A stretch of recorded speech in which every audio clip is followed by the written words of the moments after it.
When it comes to shedding fat, the fat burning zone is one of those fitness buzzwords that gets thrown around a lot. It often causes way more confusion than clarity.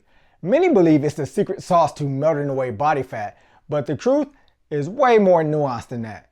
Let's break down what the fat burning zone really is, debunk some common myths, and show you how to use it effectively to supercharge your weight loss. What is the fat burning zone? The fat burning zone refers to a heart rate range, typically between 60 to 70% of your maximum heart rate. In this range, your body burns a higher percentage of calories from fat during your exercise. Your maximum heart rate is roughly calculated as 220 minus your age.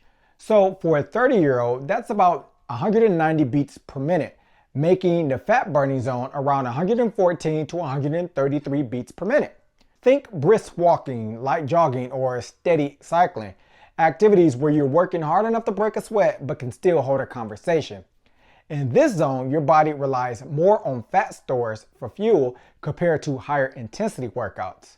During higher intensity workouts, your body burns more glucose, which comes from your eaten carbohydrates. Sounds like a fat loss jackpot, right? Not so fast. Here's the 3 things that most people get wrong about the fat burning zone. Once you understand all 3, you'll know how to make it work for you. Myth number 1, cardio in the fat burning zone is necessary for weight loss. One of the biggest misconceptions is that you need cardio, especially in the fat burning zone, to lose weight.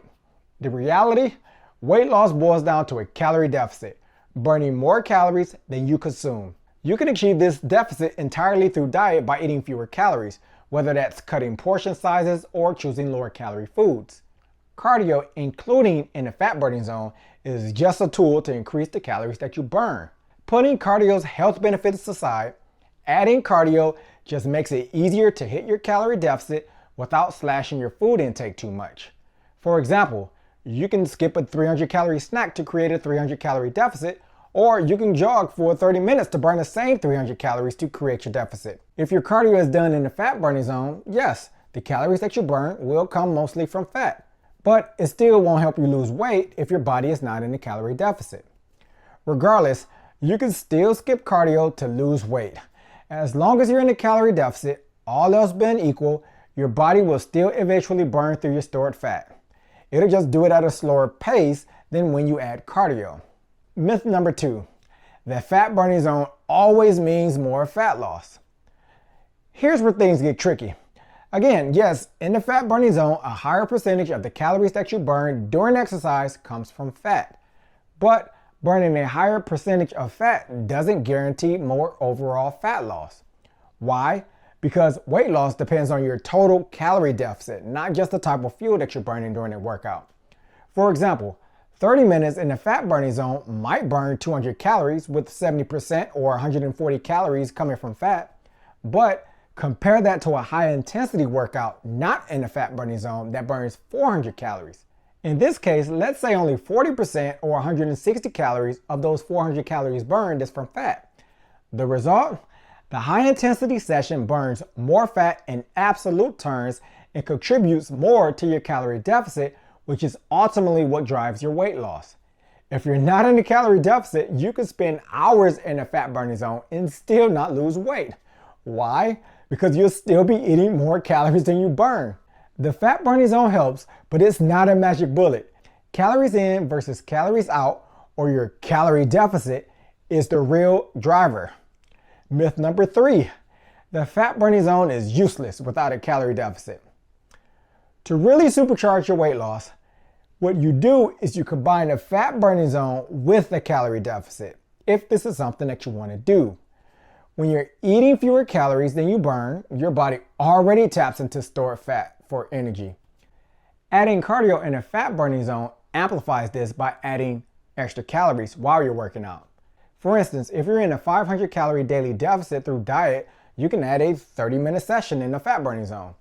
An extra 30-minute session can burn 200 calories or 140 calories from fat if you're burning those calories in the fat burning zone, which boosts your total deficit to 700 calories, with a larger chunk of these calories coming directly from fat stores. This can accelerate fat loss compared to relying on diet alone. The fat burning zone is especially useful if you prefer longer, moderate intensity workouts are new to exercise because it's less taxing than high intensity sessions. So to ensure that you stay in the fat burning zone, you can simply use a heart rate monitor to stay in your 60 to 70% range. If you have a smartwatch, it can possibly tell you that you're in that zone for you. In fact, some of the Apple Watches tell you that you're in zone 2, which is typically the fat burning zone. If you aim for 30 to 60 minutes a few times a week of being in the fat burning zone, you'll be able to stack those fat burning calories on top of your dietary deficit. The bottom line, the fat burning zone isn't a myth, but it's not the holy grail of weight loss either. It's just a tool that can help you burn more fat during exercise, but it only works its magic when compared with a calorie deficit. You don't need cardio to lose weight. Diet alone can get you there, but adding cardio in the fat burning zone can make the process faster and less restrictive by letting you eat a bit more while still hitting your deficit. The key is consistency.